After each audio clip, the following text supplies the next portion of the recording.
أعوذ بالله السميع العليم من الشيطان اللعين الرجيم بسم الله الرحمن الرحيم zazzafan sirrin kafin gida biiznillahi ta'ala Allahumma salli ala sayyidina Muhammad al-Fatih lima ughliqa wal khatimi lima sabaqa nasir al-haqq bil haqq wal hadi ila siratikal mustaqim wa ala alihi haqqa qadrihi wa miqdaril azim.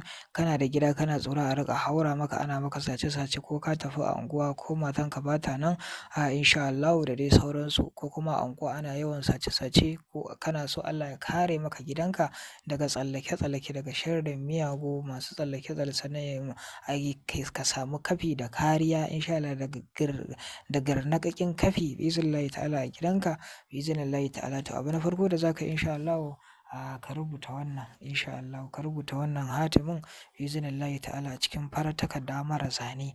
In ka rubuta ta cikin farar takarda mara zane biiznillahi ta'ala sai ka samu gashin mujiya insha Allahu. Gashin mujiya akwai wata halitta da ake kira da mujiya, in ma baka sani ba to ban san dai yadda kuke kiranta a yankin ku ba, amma zaka iya tambaya sai ka samu amsar ka insha Allahu. Ko wajen masu saida magunguna na ganye insha Allah, masu saida matattun abubuwa haka na magani a kasuwa, kace gashin mujiya kake buƙata insha Allah. Wata aba ce mai manya-manyan idanuwa waɗanda ina tunanin ana cin naman ta biiznillahi ta'ala. Sai ka samu gashin guda ɗaya sai ka saka a ciki insha Allah. In ka saka a ciki sai ka naɗe laya.